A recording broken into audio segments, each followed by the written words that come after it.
At the age of 2 or 3, they took her to kirtan, devotional singing. And when she heard the names of God being sung, she entered samadhi, she entered a state of supra-consciousness, and her body fell. It fell on the ground, and her mother thought she's sleeping. She says, come on, all the other kids, they sit through kirtan, and you're sleeping. She got her up. And then again, she would start, and she would think about God, boom.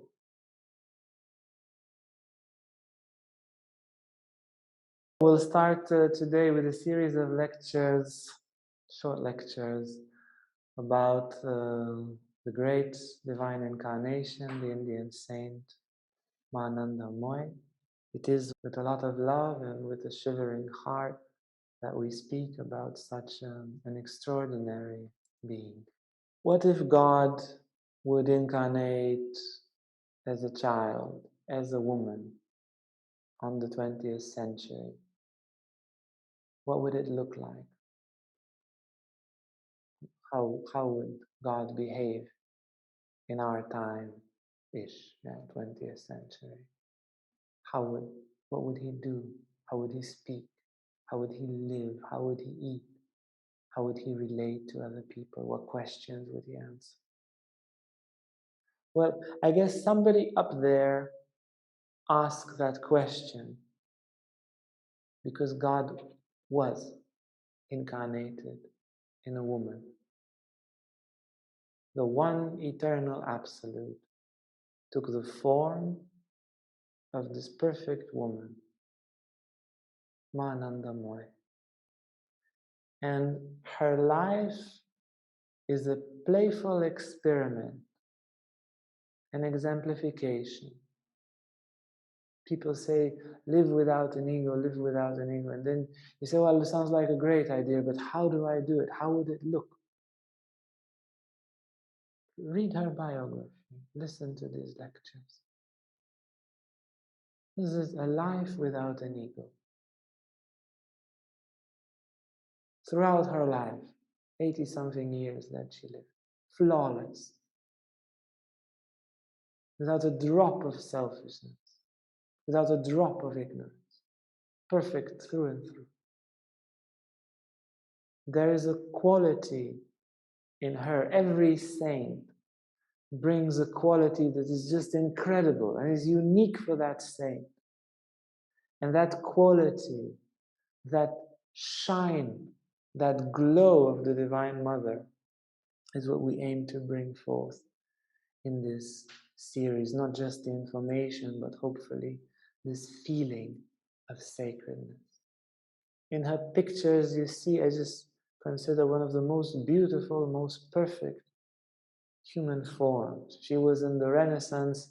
All the Da Vinci's and Michelangelo's couldn't get enough of making sculptures and paintings of this perfect face and perfect, free and loving expressions. There's even a few videos where you can see her gestures, her laughter. Absolutely extraordinary.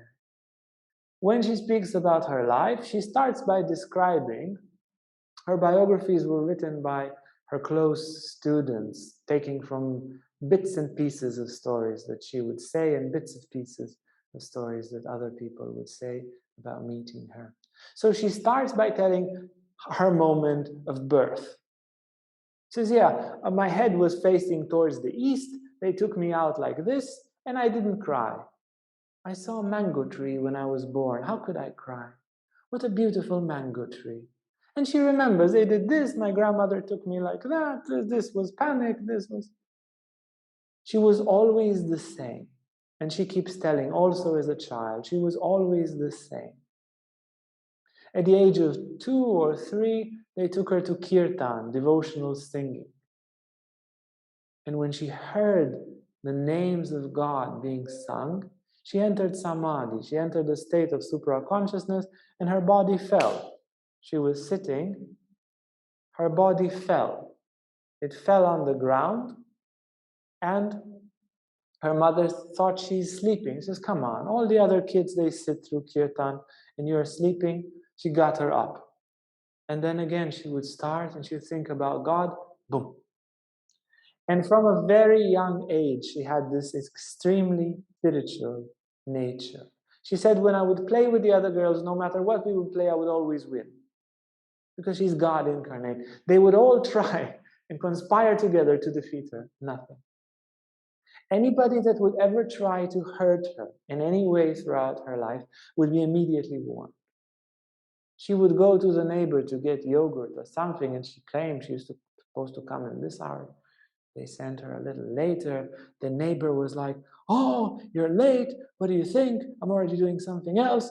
No yogurt for you. No yogurt for your family today. And she was like 3 or 4 or something like a really, really small. And she just looked there and shut her. And then that woman's big pot where she had the yogurt for everyone just cracked and all the yogurt spilled. So she quickly brought her some and she said, sorry, you always receive yogurt. This was the aura that was around her. Such situations would repeat throughout her life. She was always hardworking and she was always full of the spirit of service. When they would ask her to do something, she would do it. She would help the neighbors, whatever the neighbors would need. They asked her to make a floor. They would have this kind of cow poo and mud mixed together. I don't know if you've ever been to India. It's a very particular material for construction there. And they asked her if she could help. So she undressed herself and she did the whole thing by herself. But the marks were that of a huge hand and they didn't understand. Everything was done to perfection. And whatever she would do, cleaning, cooking, she just knew how to do it, and she would do it to perfection. And already as a child, they would come and study from her how to do this and how to clean that. And she was tireless in her work. She didn't have any preferences of food or clothes. She never asked her parents for anything. She was in this blissful, desireless state. No matter what would happen, her brothers would die, her father was sick, she was at peace. They thought she's cold and indifferent, but she was just transcendental and perfect. And she would not eat unless it was offered to her. Everybody were eating, and she asked her mother, you offer me food? She says, go there and take it. So she goes and she can't take it, she returns. And the mother looks at her and makes a sign. She goes, and she can't take it because she's a goddess. You need to offer her. Eventually the mother came, gave her, and then she could eat. At a later stage in her life, she cannot put the food in her mouth. And for most of her life, people had to feed her. It would just fall from her fingers. Because she is a goddess. Now, from a very young age, she would recite mantras and do rituals perfectly. She knew these long, Om Trayambakam Yajamahe Sugandhim Pushtivardhanam, and so forth. She would know all these long mantras just like that. And rituals, she just knew. And the people would come and ask her, look, when I do this spiritual practice with that complicated ritual, and then the third stage is that, what do I do after that? And she was a child, and she said, okay, you do the fourth stage like that, and what you said, no, the second stage is not like that, it's like this and like that. And her mother would ask her, what's wrong with you? How do you know this thing? I don't know, the answers come.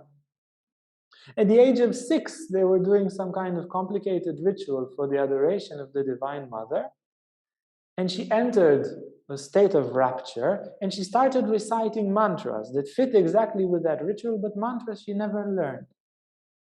And her family, one of her family members, an uncle or a cousin, I don't remember now, identified. And instead of adoring the deity, the whole family moved to adore the 6-year-old. And they made all the oblations to the 6-year-old who was a manifestation of the deity. It took time before people realized. They took her only 2 years of school because they thought she's indifferent. She was very good at school. She was very intelligent and very honest. Anytime somebody would try to cheat, when the teacher would try to cheat in front of the supervisor, she says, no, Mr. Supervisor, the teacher is cheating. She's behind the window telling the people the answer. We don't actually know the answers. Because she was very honest and fearless. But they thought, because she's always at bliss, they thought she's a bit dumb and indifferent. So they only took her 2 years of schools. When she would recite the hymns and the kirtans, already as a child, she would levitate a bit. Her body would rise. And then she says, when anybody was looking, it would stop. And she would return. There would be, as we will go through these chapters, hundreds of paranormal phenomena she would manifest throughout her life, but already as a young child, when she would pray, her body would levitate just a bit. And then when people were looking, back on the chair, singing like everyone. She had visions of gods and goddesses already from early childhood. She would see a house where they would do something wrong according to the rituals, something immoral, and she would see how the gods and goddesses and avatars leave that place because they cannot stay in an impure place. So this is briefly the amazing childhood of Anandamayi, and we will go chapter by chapter and explore periods in her life and see how God manifests in man and in what playful and spectacular way. Hey guys, if you like this video, make sure to like and subscribe to our YouTube channel for more content on spirituality, Tantra and more. And if you want to sign up for our online classes or for our retreats, you can see our website on the description below.